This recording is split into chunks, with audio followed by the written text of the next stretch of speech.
Why did the worst day of our lives start out so nice? It was one of those days you picture them having all the time in California. There literally was not a cloud in the sky. 3,000 people. Nearly 3,000 people died on the September 11th terrorist attacks. In this story, 9/11, by Brendan Chillis, he re-encounters what happened on that dreadful day. 9/11, by Brendan Chillis. I walked through the underground mall, just like I would do any other day. Between the mall and the lobby of Tower 1, there was a bank of about 15 glass revolving doors. The last thing I remember before the world changed forever was I was thinking how empty the mall was, when all of a sudden, the lights went out for a second and came back on. I noticed that the lobby of Tower 1 almost instantly filled up with a rolling brown cloud from floor to ceiling.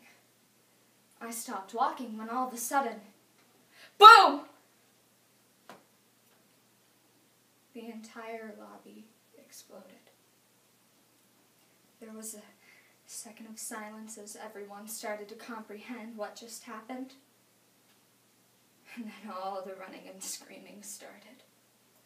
I have never run so fast in my life. So even though I was running out of that building, I was convinced I wasn't going to make it alive. I heard people screaming around me. They were pointing up at the building and crying. And this guy pointed up.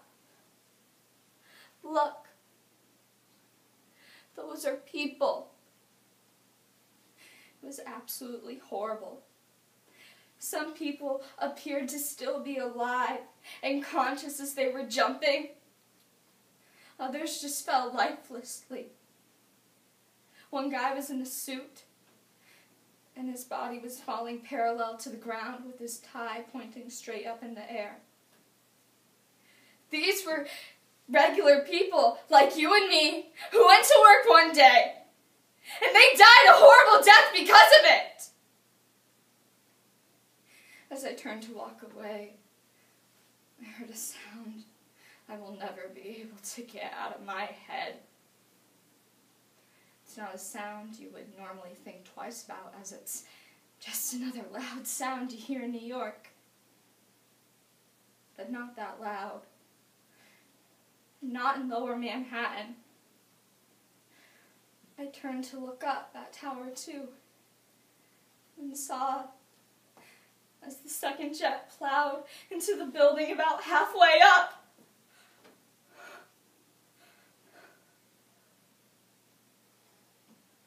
The thought going through my head was, so, this is what it's like to die. Pieces of the building and jet were coming down everywhere. Everyone standing in that crowd a moment ago was almost shoulder to shoulder, had now turned, running and screaming for their lives. I couldn't believe I was still alive. I started talking to this guy next to me. I started to tell him my story. I never got a chance to finish.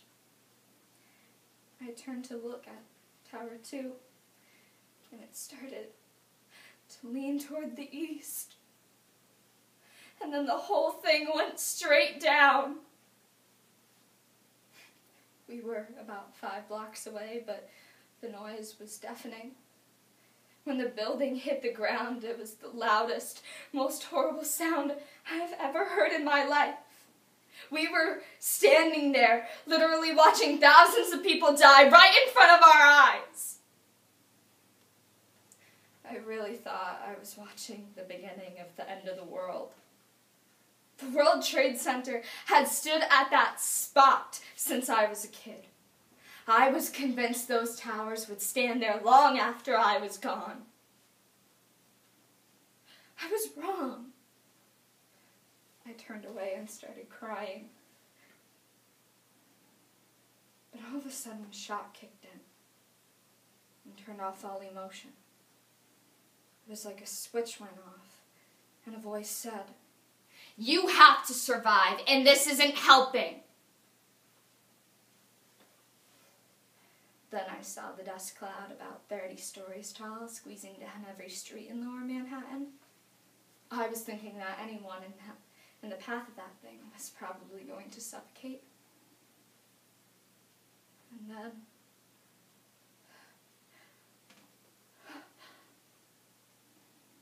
I saw it coming towards us. I went running, but as soon as I saw that giant cloud of ash and debris coming toward us, I knew there was no way to outrun it. So I stopped. God knows what the hell we were breathing. As the cloud enveloped us, there was a horrible silence. All that dust seemed to muffle every sound except for the closest people nearby. Sometimes it seemed like the only sound you could hear was people crying. At this point, I was really in shock. I had seen more horrible things in an hour than the vast majority of people in the world would see in their lifetimes. The world as we knew it was over. And I just couldn't feel anything anymore. I was just in a daze, and I couldn't even think. I was alone, and for all I knew, I might not even make it to the end of the day. For all I knew, all my coworkers were dead. I had no way in getting in touch with anyone. I just wanted to crawl into a cave and die. But dying wasn't an option, so I kept going. This was something we had seen in newspapers and on our TV our entire lives, going on in other countries around the world. People escaping from war, misery.